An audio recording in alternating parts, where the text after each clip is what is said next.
Now, it was this documentary that claimed, which we know wasn't true. Yeah, check this out. We don't talk about things that are nonsense. We don't even entertain nonsense, my brother. So we're not even going to go there, with all due respect, but I appreciate you as a journalist asking. Thank you. Because listen, 7 years ago, I'd have been like, yo, did you hire somebody to kill Pac? But no, you do it like a journalist. Yeah, no, I mean, we wouldn't even get into nonsense like that. You know what I'm saying? It's nonsense. Which we never believed, by the way. Yeah, thank you. The unsolved murder of Tupac Shakur is one of hip-hop's most enduring mysteries. Recent developments have brought back the voracious rumors and allegations about Sean Diddy Combs' role in Tupac's death.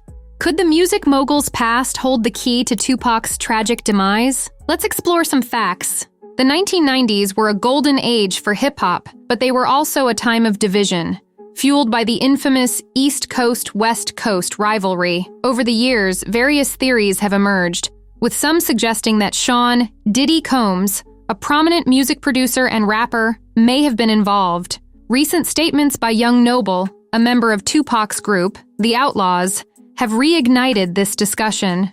In a December 19, 2024, interview with The Art of Dialogue, Young Noble recounted an incident that occurred during rehearsals for MTV's 20th anniversary show. According to Noble, tensions were high when Diddy attempted to engage with the Outlaws, who were not interested in speaking with him. The situation escalated when Napoleon, another Outlaws member, took the microphone from Diddy during a performance, leading to a physical altercation.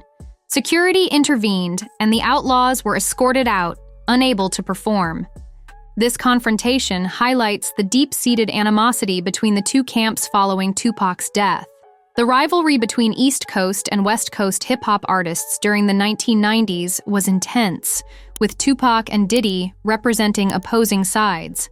Tupac's murder intensified suspicions and conspiracy theories, some implicating Diddy in orchestrating the attack. Adding to the controversy, federal agents investigating Diddy for unrelated charges have reportedly been collaborating with prosecutors working on Tupac's murder case. It was revealed that these agents are examining Diddy's connections to criminal activities, including allegations that he offered $1 million to gang members to kill Tupac. Diddy has consistently denied these allegations. Furthermore, in October 2024, reports surfaced that Tupac's family had hired a new attorney to investigate claims linking Diddy to the rapper's death. This move indicates that nearly 3 decades later, the Shakur family is still seeking answers and justice for Tupac's untimely demise. It's important to note that while these allegations and suspicions persist, the case remains officially unsolved, and Diddy has not been charged in connection with Tupac's death. The resurfacing of these discussions is like a spark in a very dry forest, filled with memories, unresolved tensions, and unanswered questions that continue to haunt the hip-hop community. The murder of Tupac Shakur remains one of the most debated mysteries in music history. It's not just the tragedy of losing a young, talented rapper that keeps the story alive. It's the web of theories and accusations surrounding his death. Among the many names tied to these theories is Sean Diddy Combs, a powerful figure in the East Coast hip-hop scene. But how did Diddy's name get dragged into the mix, and what are people really saying? To understand the allegations, you need to go back to the height of the East Coast-West Coast rivalry. By the mid-1990s, Tupac had become the face of West Coast rap, signed to Death Row Records under Suge Knight. On the East Coast, Diddy was the mastermind behind Bad Boy Records, home to the notorious B.I.G., Biggie Smalls. Both labels were at the center of the feud, with Tupac and Biggie serving as its most vocal representatives. Tupac believed that Diddy, Biggie, and other East Coast figures were out to get him.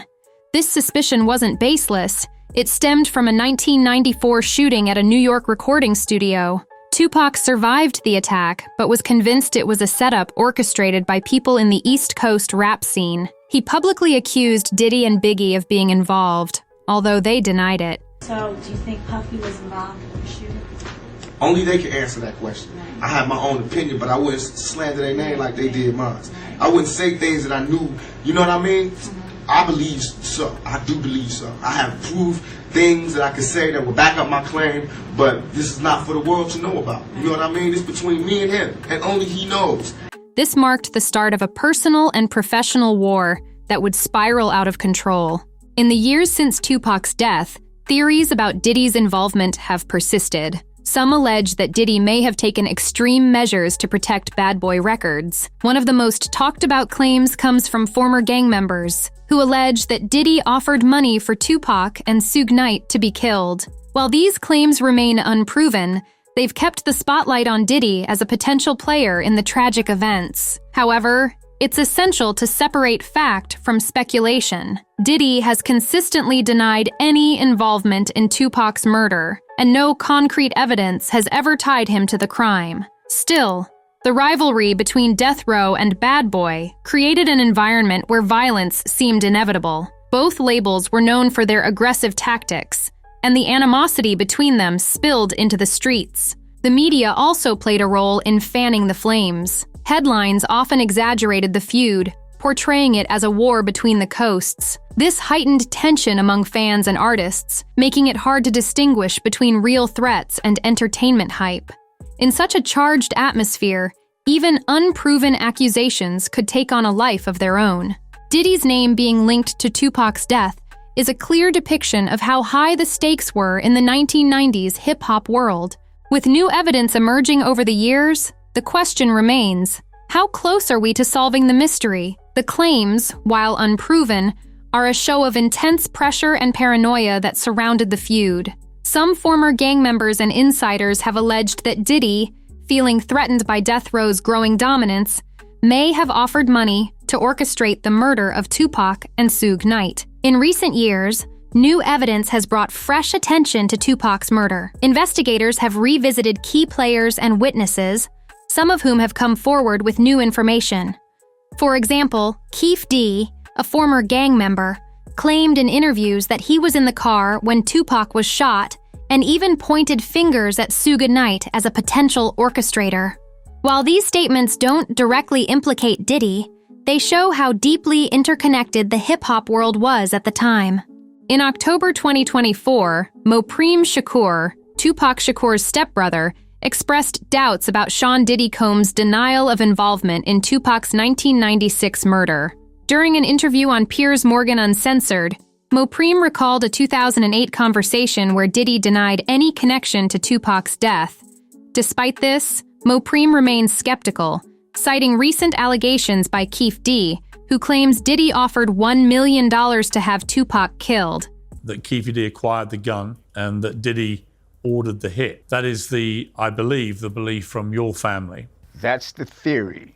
And if that's the theory, other moves should have been made legally before by law enforcement, which were not. These developments have led the Shakur family to consider a wrongful death lawsuit against Diddy, seeking renewed investigation into the unresolved case. The role of the media also can't be ignored. Magazines, radio stations, and TV networks sensationalized the rivalry, often pitting artists against each other for headlines.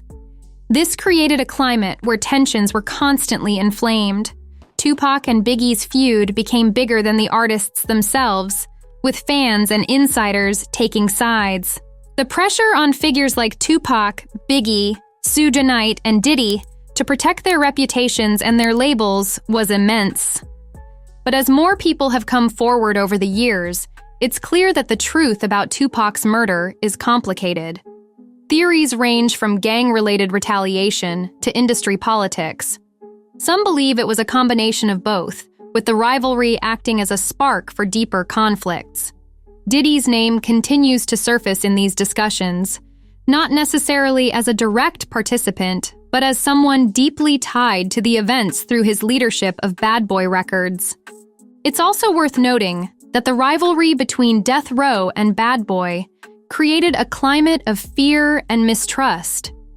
In such an environment, accusations could easily take on a life of their own, whether or not they were based on fact. Diddy's involvement in Tupac's murder remains speculative, but the feud itself undoubtedly set the stage for the tragedy. For fans, the ongoing investigation into Tupac's death tells of how high emotions and unchecked rivalries can lead to real-world consequences. While the truth about Tupac's murder may never be fully uncovered, the case continues to captivate people around the world. It's a story of talent lost too soon, a rivalry that went too far, and a mystery that keeps hip-hop fans searching for answers. Perhaps one day, the full story will come to light, but until then, it remains one of the most compelling chapters in music history. Thanks for watching. We would like to hear your thoughts on Tupac's death. Do you think Diddy is the main culprit? Leave your comments, hit the bell icons, and share for more updates.